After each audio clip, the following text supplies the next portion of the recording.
Welcome back, dear listeners, to Cosmic Confluence Podcast, where science, spirituality, and lived experience meet in honest conversation. I'm your host, Sana, and listeners, let me tell you that today's topic sits right at that beautiful intersection. We're talking about the idea that the same energetic principles that govern the cosmos may also operate within the human body. The idea that just as planets move in rhythm and resonance, our cells respond to frequencies created by our thoughts, emotions, and experiences. Now, for some people listening, I'm very sure it may feel intuitive. For others, it may feel abstract for you or even uncomfortable, and that's okay, absolutely fine. Because this is not an episode about blind belief. It is about exploration, curiosity, and what happens when the body speaks in ways the mind has not learned to hear yet. Our guest today is Cindy Costley. Cindy's story is not theoretical, it is deeply embodied. Now, let me share a bit about her journey.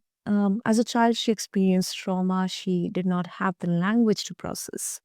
As a teenager, another trauma followed, one she never spoke about. Over time, her emotions went silent, but her body did not.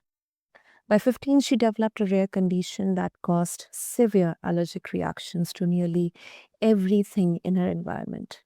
We will anyway further explore that in the conversation, listeners, but for decades she lived in survival mode, disconnected from her emotions until she realized something pivotal. Her body was not betraying her, it was protecting her, it was communicating. And that realization, listeners, led her to years of study and development of what she now calls the electromagnetic body desensitization technique, EBDT. We get to that in the conversation as well, listeners. But today we are definitely going to explore resonance, disruption, healing, and of course, where science and spirituality meet and sometimes clash as well. So, Cindy, welcome to Cosmic Conference, and it's really an honor to have you here. Thank you so much. What a beautiful introduction. It's my pleasure to be here. Thank you so much, Cindy.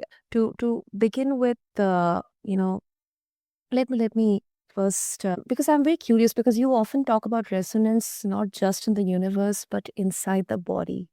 So, in fact, to a huge extent, even I am also not very much familiar about that. So, for anyone who's new to this idea, how do you understand the connection between cosmic rhythm and then the cellular rhythm? What is happening at the cellular level within us? I think it starts by remembering that we are all energy, right? Every aspect of our human experience is an energetic experience first and foremost. And when we look at the physical body, we are meant to live in within these divine realms of energetic balance. That's how we're designed. That's the beauty of what our bodies, are able to do. And I talk about restoring us back to our original design, which means restoring our body on an energetic and very profound way that most people don't talk about. We don't think about our bodies in terms of a sacred vessel Mhm. full of energy and divine light and love and peace, right? We think of it as just something that allows us to have this experience on earth, and we're lucky to be here. And but when we really stop to think, that we are, almost made all of water, right? And so the energetic resonance of divine truth runs through every cell in our body at every given moment. Hmm. I think that makes so much sense because it sounds elegant and also orderly. Like, real bodies, they are messy. I mean, trauma is messy, stress is unpredictable. So Cindy, where does this cosmic order actually break down inside the body? Like, Are there any external factors here? Like what exactly, how exactly it happens? So it breaks down on a cellular level. When Mhm. we talk about trauma, people think physiologically, right? But actually, trauma is a biological event first. So at the moment that we experience chronic stress, trauma, anything, even a small stressor, our body physically changes the resonance, the vibrational interaction with our body changes our cells instantaneously. So even though the mind experiences it, and we think about, trauma and stress as far as the mind um, and physiologically, but the body has to survive it, right? So survival always leaves a physiological imprint, meaning we're actually experiencing it on a biological aspect first. And that happens Mhm. through that resonance. So trauma or stress occurs, energy is displaced in the body, cells bring on that energy shift, right? Our cells experience that energy shift and instantaneously create patterns of survival that will help us to get through that very moment.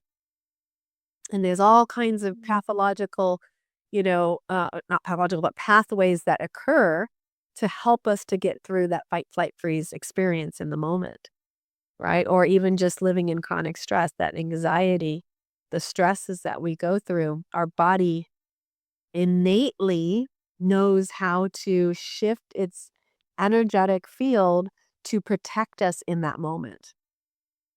But what happens is that our bodies hold on to those patterns long after the trauma and the stressor is gone. So essentially what I'm saying is the energetic field within us changes how cells behave, not just how we think. Yeah, that's right.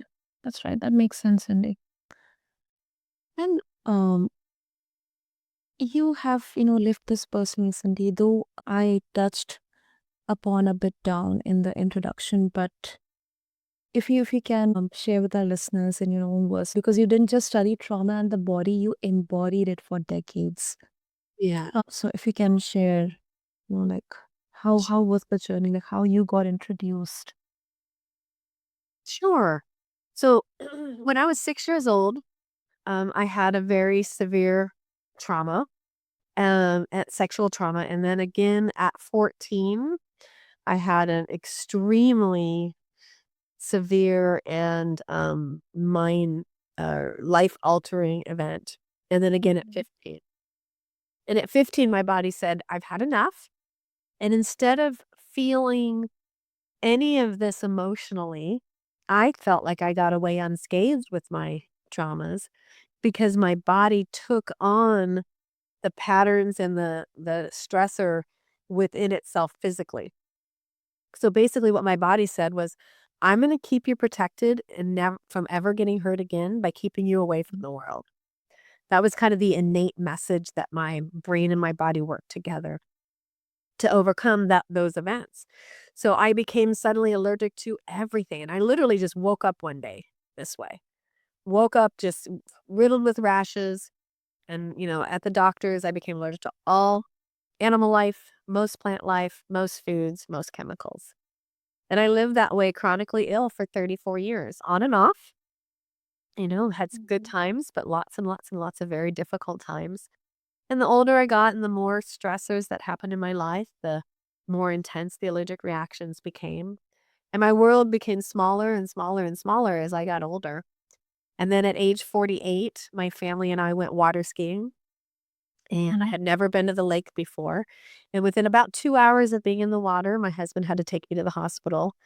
And I had a severe anaphylactic reaction of the skin from something in the water. My body never really recovered from that. It had basically just said enough. And I knew I had to do something different. I couldn't keep going down the same path that I was. My body was shutting down. And I told my husband, I said, my soul wants to dance. and it's going to dance either here on earth or somewhere else. I have to decide that.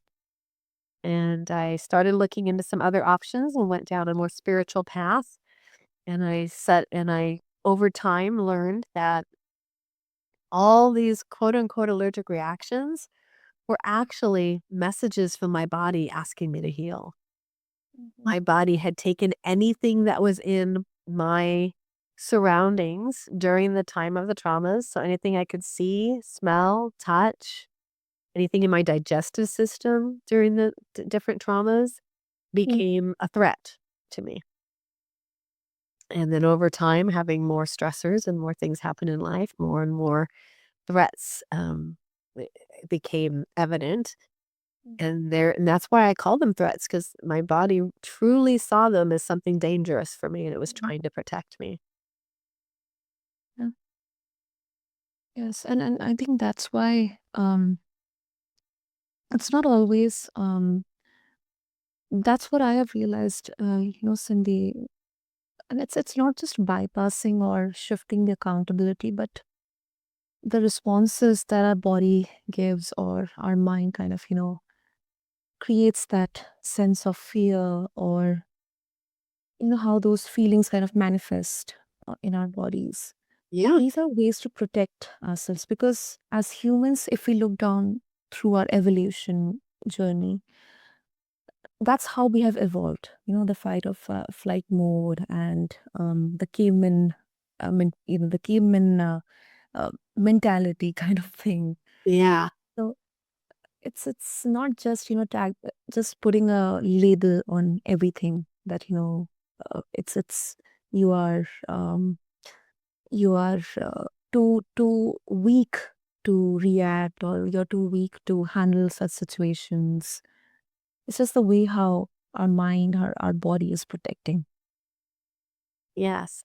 Our bodies does exactly what it's designed to do in trauma and stress. It prioritizes survival over repair, right? So Mhm. any given stressful moment, our body jumps into survival mode. And when trauma or stress is unresolved, stress hormones remain elevated, cells adapt to a threat-based environment, Yeah. become a pattern within the system.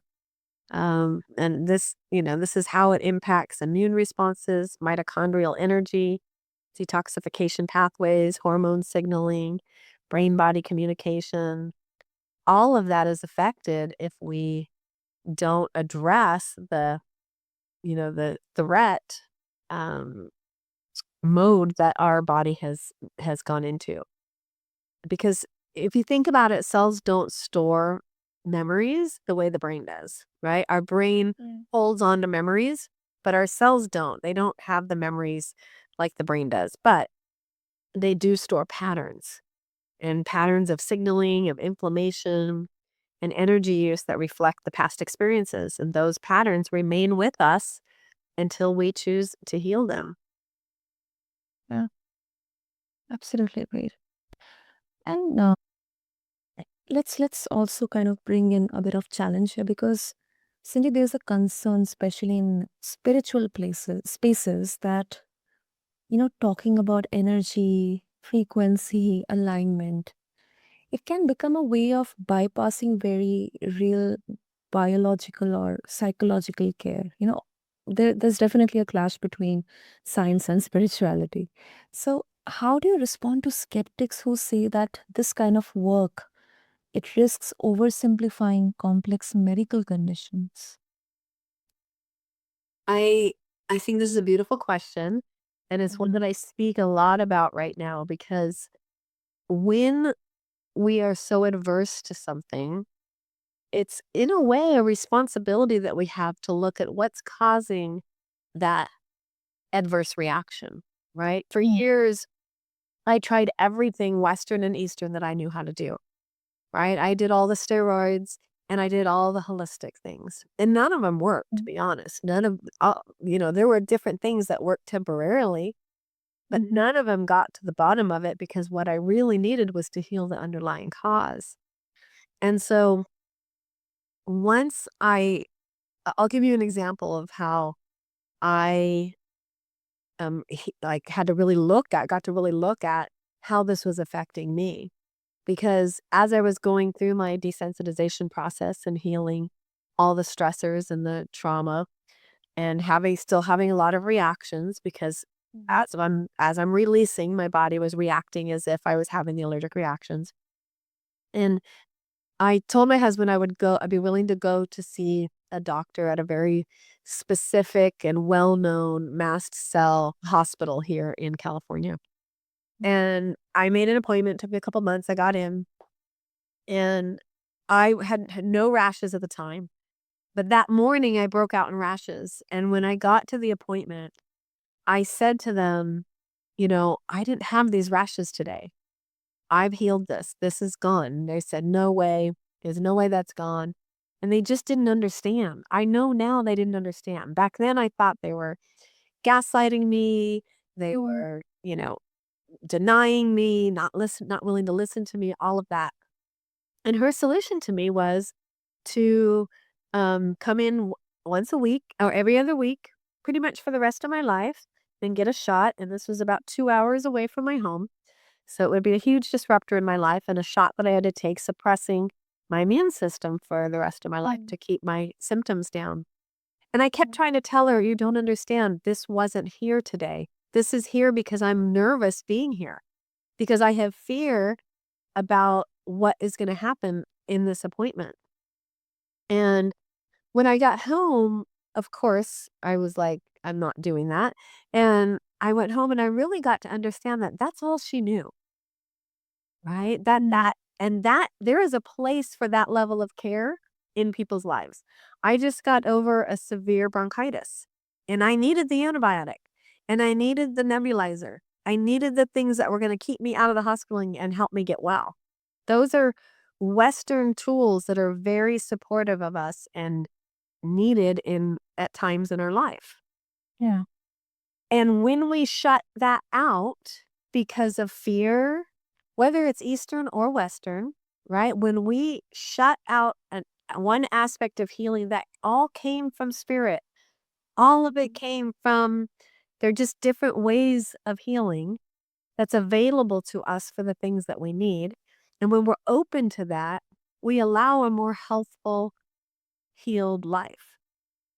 Because sometimes very real physical things happen no matter what kind of spiritual journey we're on, right? I've been on this beautiful healing journey that's been very spiritual for years. And then I got a bad viral infection in my lungs. And that was very physical. There was nothing emotional, spiritual, energetic about it. I just got a bug. And I used the tools that were available to me to help me get through that. So Absolutely. going back to answering your question, when we are very adverse either to Eastern philosophy or Western philosophy, it's important to be willing to be curious about where that adversity comes from, where that, in a way, it's a fear, right, comes from and stems from in your life. And ask ourselves, what are we missing out on in terms of our own healing opportunity because of that fear? Hmm. That makes so much sense, Cindy, because I think that kind of, uh, I shouldn't say balance, but that kind of, awareness is very much needed because there is no one single solution for everything in there. So for example, I have a personal struggle with psoriasis.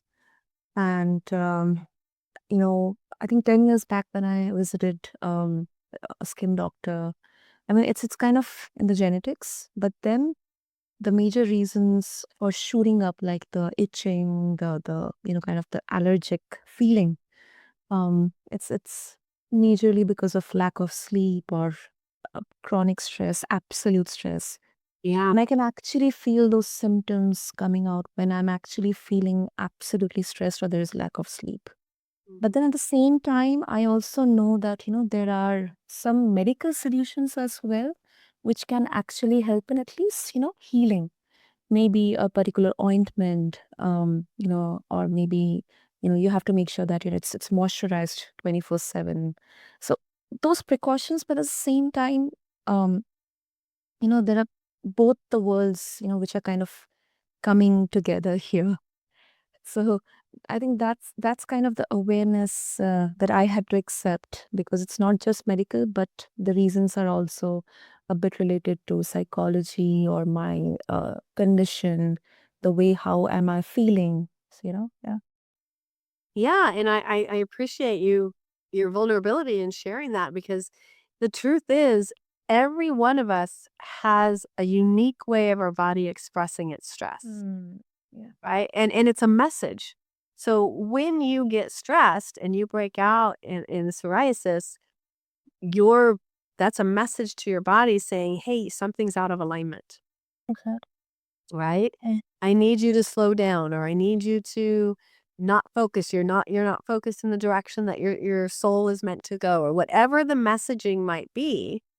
The key is to stop and not just see it as a symptom or something your body's failing you at, or something that you're having to deal with again, right? Which is I say that because that used to be my here I go again, the girl allergic to the world, right? This was my story to myself. And what I realize now is I get to just say, okay, what do you need me to know? What do you want me to know? What are you trying to tell me? What's the message that you have for me? Because that's what our symptoms ultimately are, is a message saying that something's out of alignment. And it's not that easy to just sit down and say what's out of alignment and have it all go away, right? yeah. So, yes, then you go to the things in Western medicine that can really help while you're figuring it out, or while you're getting through that stressful event in your life. The key to trust and know is that just as easily as your body has decided that this is the way that it handles stress, it can also learn a new way to handle stress.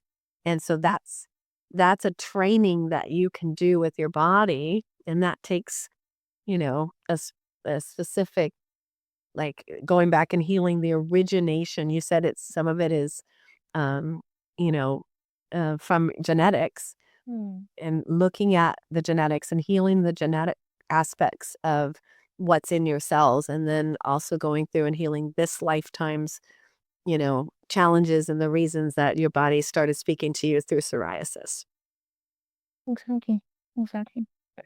And Cindy, if someone is listening right now and they're deeply ill, overwhelmed, exhausted, what would you say to them first? I mean, not as a practitioner, but as a human, as someone who has been there in that exact same place. Yeah, I would say, I hear you. I've been there.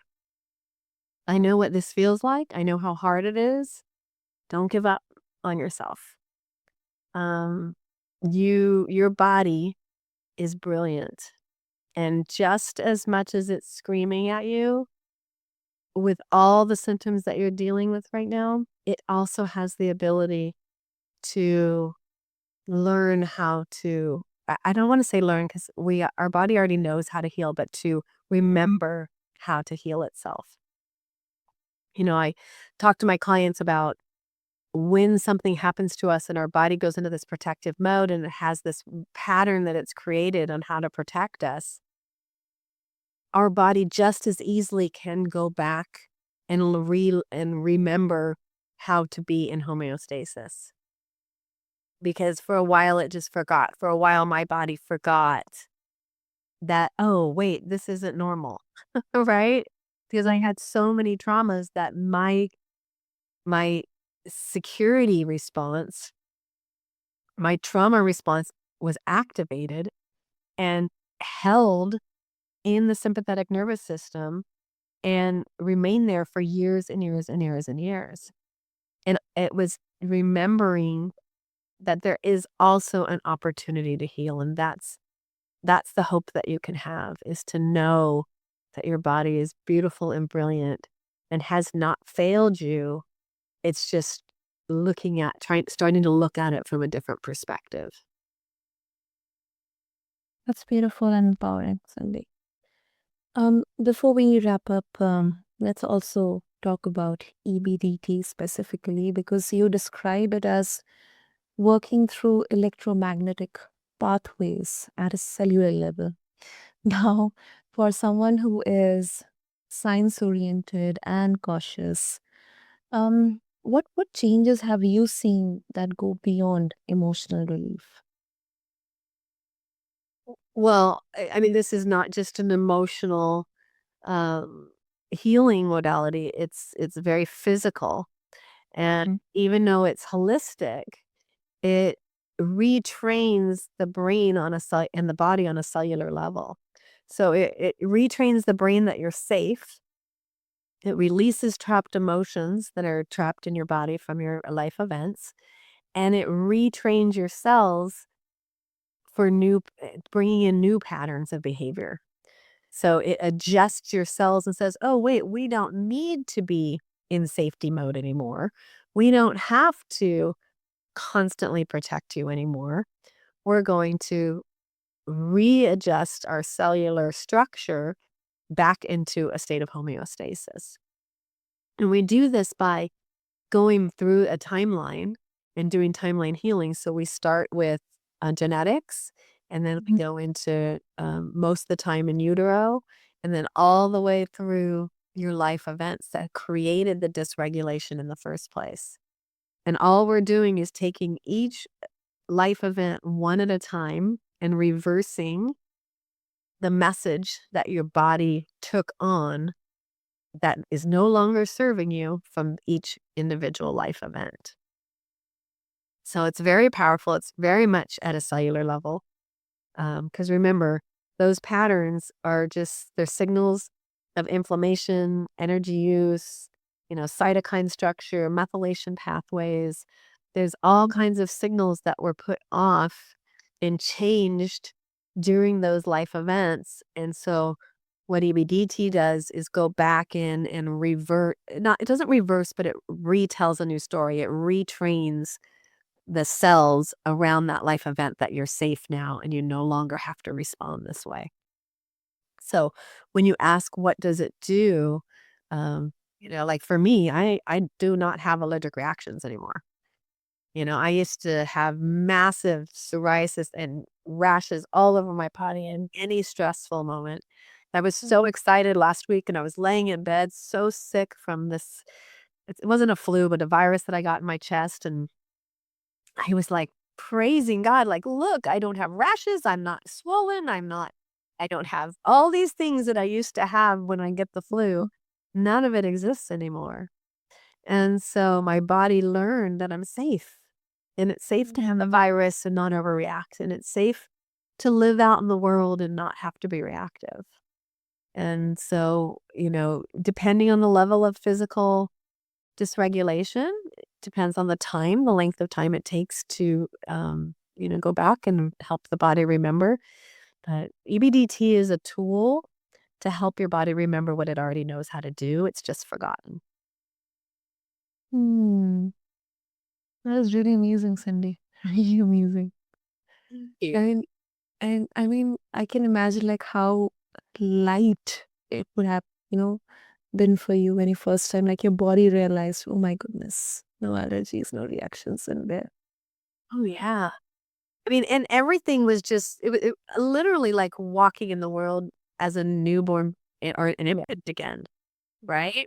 I used to have chronic, like severe anaphylactic reactions to dairy. Oh, And I remember I had done all the desensitization and healed all the trauma, and I hadn't done a treatment on dairy yet because I was just tired. I was tired of going through the process. I didn't care that I couldn't eat dairy. I wasn't missing it, so I just didn't give myself a treatment.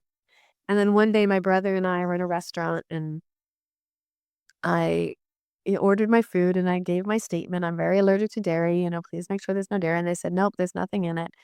And the hash browns had butter in it. And I had a massive anaphylactic reaction. And after I let that, calm that down and healed from that, which took hours, I told my husband, I said that this is the last time I ever walk into a restaurant and and worry about whether they're going to get it right or not. This is the last time I ever have to leave a nice meal with a family member because somebody didn't listen to me or didn't know what was in the food and didn't understand how severe it was for me.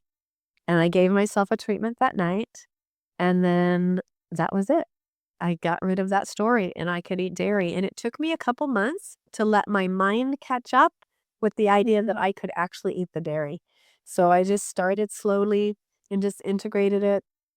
And now I love desserts and cheese this Christmas. Oh my goodness, it was insane how much junk I ate because I didn't realize how much sugar was in dairy. All the desserts that I never could eat that I can eat now. So that's the beauty of healing when you let go of the old stories and you let your body be free to be as it was meant to be. And one thing that really kind of caught my attention is like how you mentioned about, how your mind took time to catch up because even if your body has kind of learned that, okay, I'm not allergic to this right now. I'm not now no more reacting to this, but then your mind will still have that fear. What if I eat dairy? What if I, let's say I have been allergic to eggs. So what if I eat one egg? Oh my goodness. Okay, and that whole ordeal I have to face. Let me stay away from eggs. Let me stay away from dairy. I mean, it's such a whirlwind of, fear and anxiety and thoughts within your mind. It is. And I want to say that when you heal, it's not as severe as it is when you are holding all that pain. So I could never have given myself a treatment before I healed all the trauma.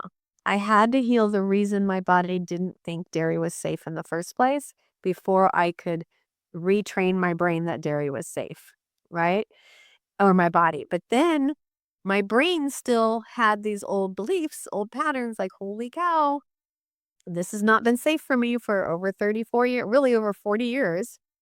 It was a major, major, um, you know, reaction for me. So what happened is every time I would eat it and I would start to feel my airways close up, I could tell I stepped away from the table I was at and I would talk to my body and say, it's okay. Remember, we healed this. We don't have to react like this anymore. And it would go away every time. And over time, it happened less and less and less. And now I can just eat it and my body knows and trusts that it's safe.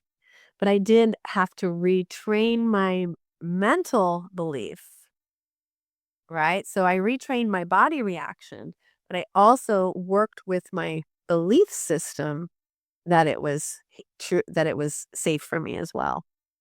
So there's different layers to healing, right? And this is why I call it the 6 frequencies of healing, which is healing on a spiritual, energetic, mental, emotional, physical, and behavioral aspects of your life.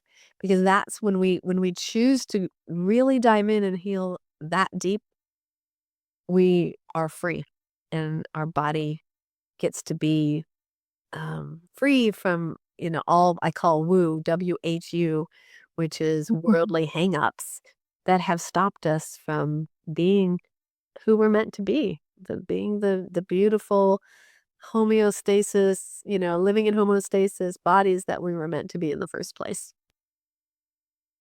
Yeah, true. That's true. Amazing. Cindy, so before we wrap up, if listeners they would like to connect with you, what would be the easiest way? They can find me on any of the handles, which is Cindy Costley or the underlyinganswers.com. So it's the underlyinganswers.com. Super.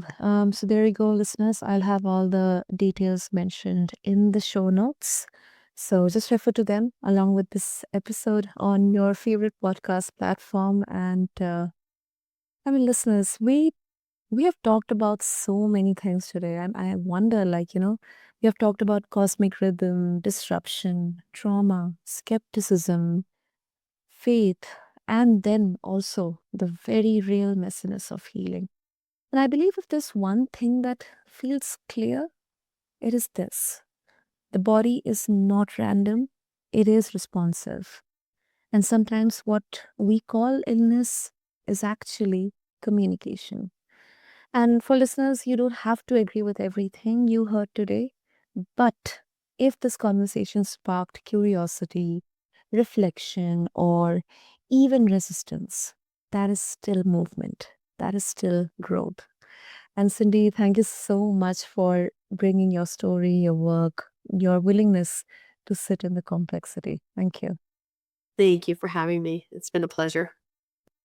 And to everyone listening, thank you for being part of Cosmic Confluence. Until next time, stay curious, stay grounded, and keep listening both outward and inward. This is your host, Sana, signing off. Thank you.